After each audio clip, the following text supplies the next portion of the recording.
Bonsoir chers tous, chers amis de la communauté Méditer, Aimer et Agir. Je suis heureuse de vous offrir cette entrevue grâce à la présence d'Olivier Maslow et de partager ce qui existe aussi, et c'est ce dont on va parler par la suite.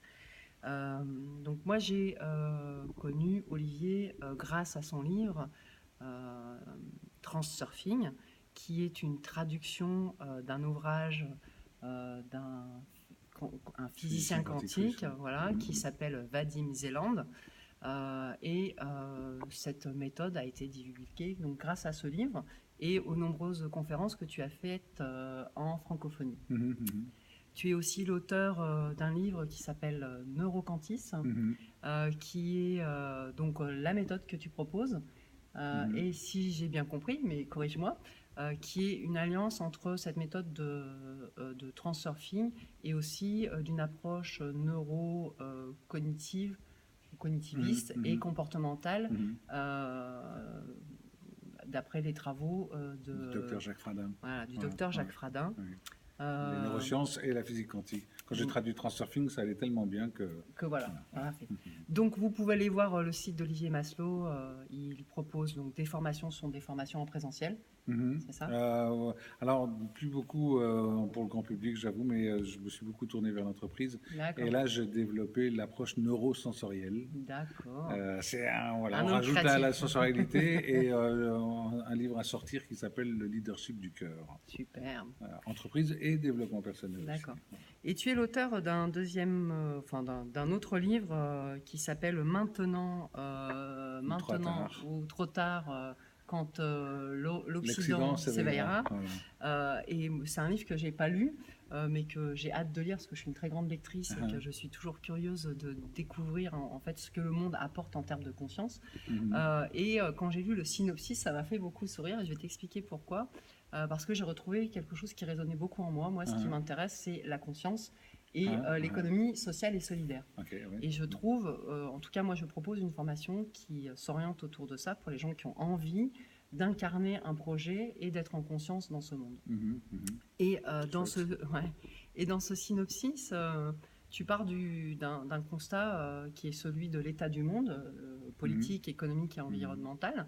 Et moi, je rajouterais social, même si on pourrait l'inclure dans le politique, où tu nommes aussi l'urgence de prendre un positionnement de conscience, parce que nous le voulions ou non, nous sommes tous codépendants ou co-responsables de l'état du monde. Et tu dis aussi que c'est un appel, je vais te relire, un appel à l'éveil de l'homme pour une prise de conscience spirituelle qui redonne tout son sens à la vie matérielle. Et voilà, et ça vibre en moi, ça, fortement. Et donc, la question que j'ai cherché à te poser, mais qui est aussi une question qui est sur le site de Jacques Fradin, est la suivante, mais c'est pas celle-là à laquelle à laquelle tu vas répondre, mais comme on dit en méditation, parce que j'accompagne aussi en méditation, on dit tout est là. Donc, si tout est là, qu'est-ce qui fait que la question qu'il pose, c'est que nous manque-t-il pour être serein, géniaux, créatifs, généreux, et je rajouterais aimant, courageux, connecté. Et la question que j'ai envie de te poser, Olivier, c'est est-ce que tu penses que le problème relève, comme il le souligne aussi, comme il le pose aussi, d'un déficit de mode d'emploi de ce formidable outil que nous sommes? Alors, Jacques Fradin parle beaucoup du cerveau, et je dirais que déjà, il ne nous manque rien, de mon point de vue, sauf que on a reçu un programme, si on comparait le cerveau à un ordinateur, on a reçu un programme avec plein de bugs, et voilà, un programme qui est pas le bon programme. Donc, je dirais qu'il nous manque rien, plutôt c'est plutôt enlever tout ce qui nous conditionne et qui nous empêche de nous rappeler, parce que j'aime bien dire qu'on sait tous d'où on vient, mais on l'a oublié. Donc de nous rappeler d'où on vient et enlever les virus, les croyances limitantes, toutes les choses qui nous frustrent, qui nous font sentir le mal-être, qui nous rendent malades, etc. Pour au contraire le remplacer par quelque chose de plus léger Et en fait, parce que naturellement, dans ce monde et dans notre éducation, tout le conditionnement, je dirais ça remonte sans doute depuis l'une des préhistoires, on a tendance à faire attention aux prédateurs, donc on a tendance à regarder le danger, donc on a tendance à regarder là où c'est plutôt moche, plutôt noir, plutôt sombre, et ça fait peur.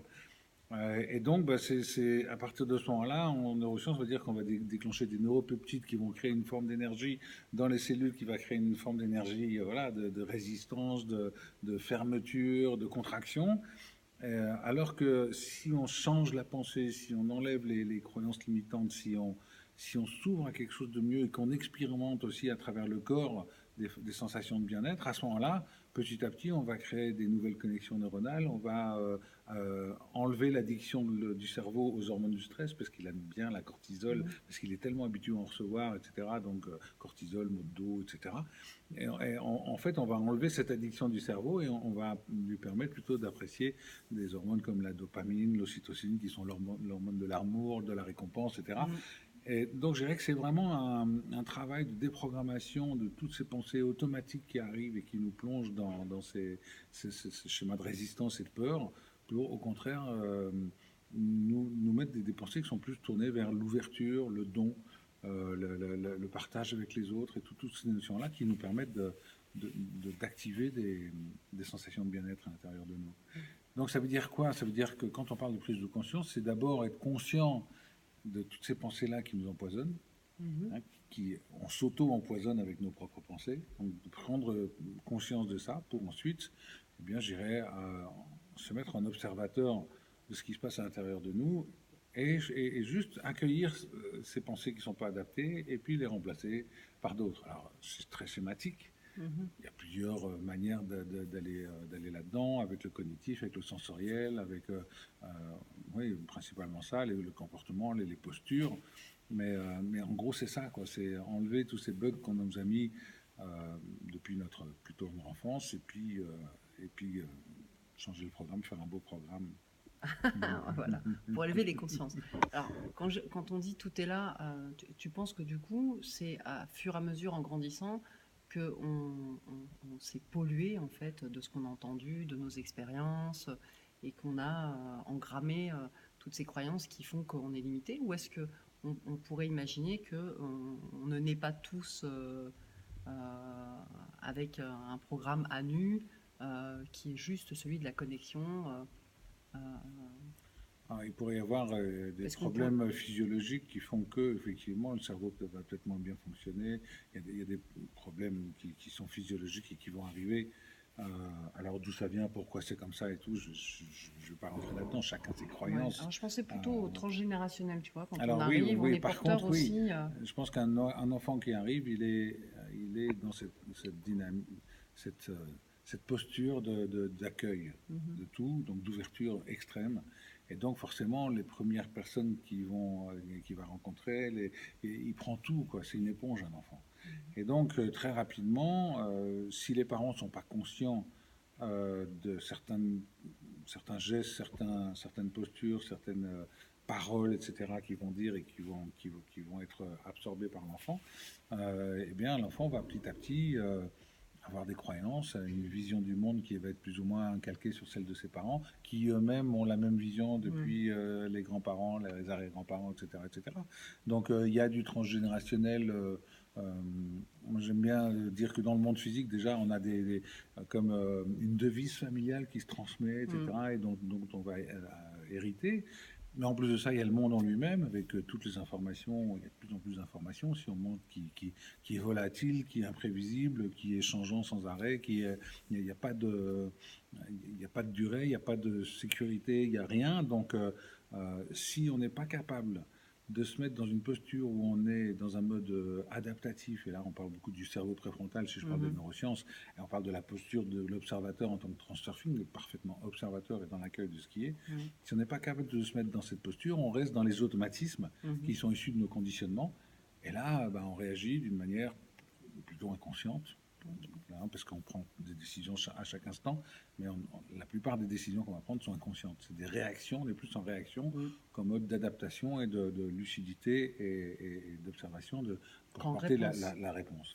Qu'en réponse. Exactement. Ouais. Alors, moi, pour ma part, j'ai acquis ça, bon, par mes diverses expériences, certainement comme toi aussi, mais aussi grâce à la méditation. Toi, qu'est-ce qui fait que tu as réussi ou que tu proposes cette position de l'observateur? Comment tu amènes les gens à comprendre en quoi c'est important de se dissocier quelque part de cette construction de notre personnalité pour prendre du recul et être dans cette posture d'accueil? Bon, il y a le mot lâcher prise, moi j'aime pas trop ce mot-là, mais je préfère la posture d'accueil d'accueillir la vie telle qu'elle est et de ne pas créer de résistance. Bah, déjà, il y a eu des expériences dans ma vie. À 4 ans et demi, je suis tombé de 1,50 m la tête sur du béton. Donc, Ouais, je j'ai me vu suis une vu vidéo d'en aussi. haut, etc. Donc, je fais une NDE quand j'avais 4 ans et demi, mais je ne savais pas ce que c'était. J'avais cette image, mais je ne faisais aucun lien avec quoi que ce soit. À 22 ans, j'ai fait une expérience où, au contraire, là, c'était vraiment une méta-compréhension, une expérience d'éveil, on pourrait dire, où tout d'un coup, j'ai compris d'où je venais, qu'il y avait quelque chose de plus haut que moi qui était tout le temps là, mais que je ne l'avais pas vu. Quelque part, je me suis rappelé, je me suis reconnecté. C'était déjà là, mais je ne le voyais pas. Donc, c'est pour ça que je dis on a tous ça, mais on ne le voit pas. Alors comment justement on pourrait, l'être humain peut prendre conscience de justement cette Alors, je dirais qu'il vastitude y a, qui il y a des l'habite? techniques qui nous permettent de ressentir à l'intérieur de nous. On parle d'état modifié de conscience, des visualisations, beaucoup de visualisations. Les visualisations sont très très importantes et très efficaces pour reprogrammer le cerveau. Donc, ils vont nous permettre de vivre des états qui sont des états proches de l'éveil. Maintenant, je pense que l'éveil en lui-même, il arrive, si on essaye d'avoir l'éveil, on ne l'aura jamais parce qu'on court après. Donc, c'est tout d'un coup, il y a une prise de conscience qui arrive, il y a un bon sang, mais c'est bien sûr. Et là, il y a l'évidence qui se fait, donc il n'y a même plus de questions, les questions s'arrêtent. Il y a juste à être. Juste à être, oui. Alors, oui, moi, quand ça m'est arrivé, j'ai vécu ce moment-là, et quelque part, c'est en même temps que je redescendais dans mon rôle ici terrestre, que je faisais des liens, je me disais, ah, tiens, mais oui, mais alors j'avais pas compris, tiens, c'était ça, donc c'est ça. Enfin, il y a des prises de conscience qui sont arrivées après avoir vécu ce moment-là, parce que ce moment-là, il m'est tombé dessus sans que je l'attende, quoi. J'ai pas, tout d'un coup, il y a eu comme si, j'aime bien dire, comme si le monde avait fait comme ça. Et sans que ça s'arrête, et puis je suis dans le présent absolu, je suis tout à fait conscient de là où je suis, mais en même temps, il n'y a plus rien, quoi. Il y a la vacuité du moment présent. Et donc, après, j'ai pu faire la déduction et puis comprendre. Parce que j'aime bien analyser après coup. Mais j'ai fait l'expérience, j'ai compris. Et après, du coup, je comprenais aussi ce qui se passe chez mes frères humains, quoi, j'ai envie de dire. Donc, cette métacompréhension pour moi m'a permis aussi de commencer à en parler. Alors, au début, j'en ai parlé à ma famille, ils m'ont pris pour un cinglé. Normal. Donc, j'ai compris que je ne pouvais pas en parler à tout le monde. Et puis petit à petit, voilà, en tout cas, ça a changé, ça a bouleversé ma vie radicalement, parce qu'à ce moment-là, j'avais déjà bien réussi dans la musique, je gagnais bien ma vie, et je me disais, bon, ok, d'accord, j'ai réussi, maintenant, est-ce que je serais pas mieux avec les petits Africains? Et puis en fait, j'ai eu cette expérience, et puis je me suis dit, bah, en fait, là ou ailleurs, de toute façon, je peux aider à n'importe quel niveau, c'est juste être présent à ce qu'il y est, et puis après, tout le chemin s'est fait. Je suis allé chercher des outils, je suis allé vivre des expériences. Ben oui, mais en même temps, je dirais qu'il y a toujours des choses à travailler. C'est jamais terminé. C'est ça qui est chouette. Oui, oui. La personne qui va commencer à se dire, ça y est, je sais tout, j'ai terminé, c'est retour à la case départ direct. Et d'ailleurs, la vie ne tarde pas à lui envoyer des coups dans la figure pour qu'elle en prenne conscience. Donc, par contre, il y a toujours des belles prises de conscience à faire. Tiens, oui, il y a toujours des choses qui font que, tiens, pourquoi je vis cette situation-là? Qu'est-ce qui fait que je n'arrive pas à bien vivre cette situation? Et donc, avec ces questions-là, on peut aller trouver en soi les virus, quoi, en fait. Est-ce que tu pourrais dire que ce que je vois à l'extérieur, c'est-à-dire ce qui se passe dans ma vie, est quand même le reflet de ce que je porte? Et si on va plus loin, je pense à Transurfing, le monde est à l'image de notre conscience collective.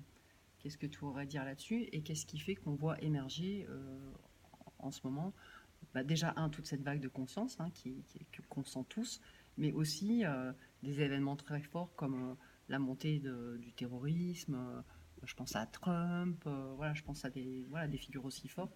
Est-ce que toi, tu fais un lien ou pas Je dirais qu'on vit des événements qui sont la conséquence aussi de ce qui s'est passé il y a 70 ans, 50 ans, aussi, 20 ans, etc. Donc on a un peu les héritiers de tout le colonialisme qui crée le terrorisme. Pour moi, je vois un lien direct si on parlait géopolitique. Mais ce qui est surtout intéressant, c'est de se dire que le monde évolue effectivement très vite. Il y a beaucoup de choses qui émergent à la réalité. Il y a effectivement, je le constate moi dans la façon dont les gens accueillent mes exercices, une conscience qui est là. Et les exercices sont plus vite intégrés, etc.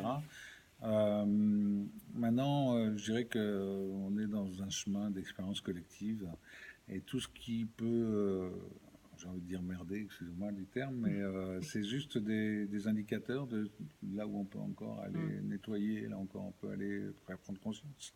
Je dirais que mon fantasme, c'est que les outils de connaissance de soi soient enseignés aux enseignants et puis aux enfants dès la maternelle. Et ce que je dis, c'est qu'en une génération, on aurait 70% de problèmes de société en moins, parce qu'on aurait ensuite des parents responsables, etc., etc. Enfin, c'est pas qu'ils soient irresponsables, c'est qu'ils ne savent pas. Alors moi j'aime bien entendre dans le mot responsable cette habileté qu'on a à danser à la vie, tu vois, dans cette vibration qui est dans l'ouverture du cœur. Apporter la bonne réponse, voilà. Habilité à répondre. Mais en même temps, il y a le fait qu'il y a une non-connaissance. Parce que j'aime bien dire que je suis persuadé que l'être humain peut être libre, autonome et solidaire, mais c'est par l'accès à la connaissance qui va y arriver, et à condition que cette connaissance soit donnée avec des outils simples, faciles à intégrer, pratiques à utiliser au quotidien, etc. Donc c'est mon credo, ça. Alors ça change, parce que déjà, par exemple, toute l'acquisition des soft skills que sont, tu sais, ces compétences cognitives, relationnelles et proactives, elles commencent à être enseignées dans des écoles de commerce qui font le choix de s'orienter sur l'économie sociale et solidaire. Il y a toutes les écoles alternatives. À Montpellier, je crois qu'on en a pratiquement 28. C'est assez énorme. Ça bouge, et puis il y a la Fondation Sève, Savoir-être et vivre ensemble, qui est parrainée par Frédéric Lenoir, comment il s'appelle, Mathieu Ricard, qui ont un agrément pour intervenir justement sur cette pratique de l'attention en cours. Donc il y a vraiment un gros mouvement. Oui, et puis c'est pas fini. Personnellement, j'ai fait de la formation en entreprise quand j'ai commencé ma carrière de coach en 2007. Et là, je retourne à l'entreprise et aujourd'hui, j'ai la sensation de faire beaucoup plus d'introspection personnelle en entreprise que ce qu'on pouvait faire il y a 10-11 ans. Donc, il y a une évolution. Donc, les chefs d'entreprise commencent à être ouverts. De toute façon, ils n'ont pas le choix. Ils n'ont pas le choix. Ils n'ont pas le choix. Sinon, ils sont des entreprises où il n'y a que des problèmes. Tant qu'on est dans la résistance dans l'entreprise, ça ne peut pas marcher. Aujourd'hui, on parle de manager agile, lucide, présent à l'autre, etc. On parle de termes qui sont juste le reflet des bonnes postures pour pouvoir gérer ce monde qui bouge sans arrêt. Qui est dans l'expansion. Oui, on est obligé d'être dans l'adaptation et dans l'acceptation de l'inconnu. Si on veut rester sur des règles strictes, ça se casse la gueule. Ou en tout cas, ça ne fait que générer des problèmes en continu. Donc ça ne marche plus. Ils n'ont pas le choix. Ok, donc merci. Si tu avais un message à porter au monde, quel serait-il? Un message à porter au monde.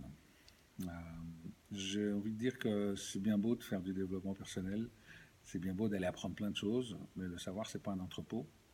Le cerveau, c'est pas un entrepôt, c'est un expérimentateur. Donc, expérimentez et surtout, engagez-vous vraiment. Parce que le mental aime beaucoup entendre des choses, on entend des jolis mots, c'est gentil. Mais en fait, c'est par l'expérience, par la pratique, par l'entraînement, par l'engagement, par la répétition, par la patience que le changement se fait. Et ça, c'est beaucoup de personnes... on fait des prises de conscience, mais ne font pas cet effort, en tout cas, où commencent et arrêtent, etc. Je le vois beaucoup. Et donc, voilà. Donc, passez à l'action. Passez à l'action. Engagez-vous, parce que quelque part, vous êtes les opérateurs de votre cerveau. Donc, il faut un petit temps pour le reprogrammer. Ceci dit, ça va beaucoup plus vite que ce qu'on pense. Voilà. Alors, le message, c'est méditer, aimer et agir. Voilà, merci Olivier. Avec plaisir. Et bonne conférence. Merci.